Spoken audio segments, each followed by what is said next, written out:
మాగంటి గోపీనాథ్ గారి అనారోగ్యం గురించి అసలు ఎందుకని చెప్పేసి అటు ప్రజలకు కానీ, ఇటు కార్యకర్తలకు కానీ, ఇటు పార్టీకి కానీ ఇంత కూడా ఇన్ఫర్మేషన్ లేదు. ఒక చిన్న అప్డేట్ లేదు. ఇంత పెద్ద ఇన్సిడెంట్ జరిగే వరకు తెలీదు ఎవరికీ. ఎందుకనండి? ఇలా అవుతుందని మేము కూడా అనుకోలేదు. ఇప్పుడు కూడా ఊహించుకోలేకపోతున్నాం. ఇంకా వస్తారేమో, ఇంటికి భోజనం పెట్టాలి. అలాగే ఆ ఊహలోనే ఉన్నాం మేము. అంటే తనకి వచ్చిన హెల్త్ ఇష్యూస్ అయ్యి కూడా బయటికి చెప్పడం ఇష్టం ఉండదు. అంటే తన ఫ్యామిలీకి సంబంధించింది బయట ఎందుకు చెప్పుకోవాలి? జనాలకి తెలిసిన కార్యకర్తలు, పార్టీలు ఎవరికి తెలిసినా కంగారు పడతారు. దాన్ని ఇష్యూని పెద్దది చేసుకోవటం ఎందుకు, మన వరకే మనం చూసుకోవాలి అనేది ఆయనకి ఎప్పుడు ఉండేది. మాకు కూడా అదే చెప్పేవారు. మాగంటి గోపీనాథ్ గారు అనే కంటే కూడా గోపన్న గోపన్న అనే బాగా ప్రజల్లో ఆయన ఎక్కువ తెలుసు. అండ్ అది కాక అంతలా ప్రజల్లో మమేకం అయ్యారు ఆయన. సో అవన్నీ కూడా మీరు చూశారు కాబట్టి ఆ సందర్భాలు ఒక్కసారి ఇప్పుడు గుర్తొస్తే లేదా ఆ క్షణాలు ఏమన్నా గుర్తుంటే మాకు చెప్తారా? ఎన్టీఆర్ ఉన్నప్పటి నుంచి గోపన్నే అలవాటు అందరికీ. ఈయనకి కూడా ఏంటంటే బాగా కార్యకర్తలతో ప్రజల్లో మమేకం అవటం, వాళ్ళకి ఏమైనా ప్రాబ్లమ్స్ ఉన్నా సాల్వ్ చేయటం అదొక ఇష్టం ఆయనకి. ఇవాళ ఈ మంచి పని చేశాను, అక్కడికి బాధ పోగొట్టాను అనేది మనసులో ఉండేది. అప్పుడు అనుకున్నారు విడిగా ఉంటే వీలు కావి, నేను ఒక పదవిలో ఉంటే ఎంతమందికి ఎంత హెల్ప్ అయినా చేయగలను అని నాతో చెప్పేవాళ్ళు. అట్లాగే ఎమ్మెల్యే అయ్యారు. అయిన దగ్గర నుంచి ప్రజలతోనే ఉన్నారు. వాళ్ళతోనే ఏ బాధలున్నా అర్ధరాత్రి ఫోన్ చేయని వెళ్ళిపోయేవాళ్ళు. ఎవరు ఏ బాధ ఉన్నా అన్నా అంటే చాలు, ఏంటమ్మా అని ఆ ప్రాబ్లం సాల్వ్ అయ్యే వరకు నిలబడేవాళ్ళు అక్కడ. ఎవరన్నా ఏదన్నా అంటే కూడా పిలిచి కోప్పడేవాళ్ళు.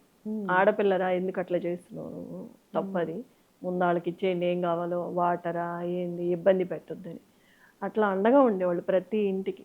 ఇప్పుడు వెళ్తే మాకు తెలుస్తుంది గోపన్న అంటే ఏంటి, ప్రజలు ఎంతగా ఎందుకు ఇష్టపడుతున్నారు ఒక ఇంటి పెద్ద కొడుకుగా. అంటే ఫ్యామిలీ కంటే కూడా ఎక్కువ జూబ్లీహిల్సే కుటుంబం అని అక్కడే ఎక్కువ స్పెండ్ చేసేవాళ్ళు. మార్నింగ్ వెళ్తే నైట్ వచ్చేవాళ్ళు.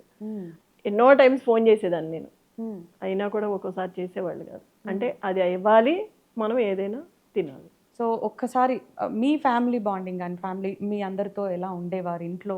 ఒక్కొక్కసారి అనేవాళ్ళు, పిల్లలతో స్పెండ్ చేయట్లేదు, నువ్వే చూసుకుంటున్నావు అని ఫీల్ అవుతారేమో పిల్లలు, నువ్వు కూడా ఏమని. నేను అనేది అట్లా ఏం లేదు, పిల్లల్ని నేను చూసుకుంటాను, మీ పని మీరు ప్రాబ్లం లేకుండా చూసుకోండి.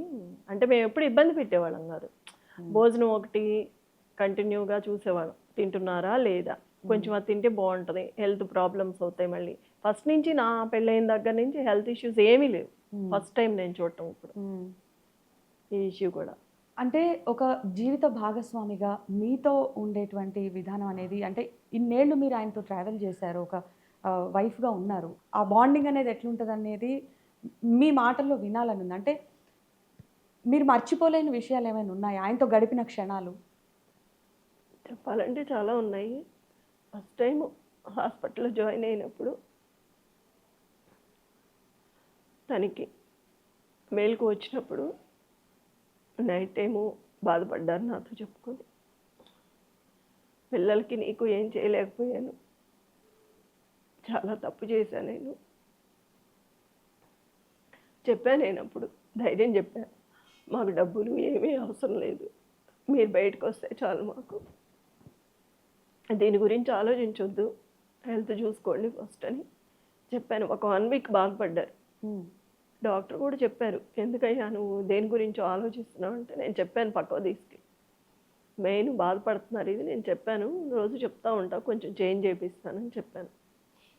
పిల్లలు నీకు చాలా అండగా ఉన్నారు, ఫ్యామిలీ ఎంత అండగా ఉన్నప్పుడు నువ్వు దాన్ని మర్చిపో, మీ మిస్సెస్ చెప్తుంది కదా మీకు ఇంత విడమర్చి, మీరు బాధపడొద్దు అని చెప్పారు.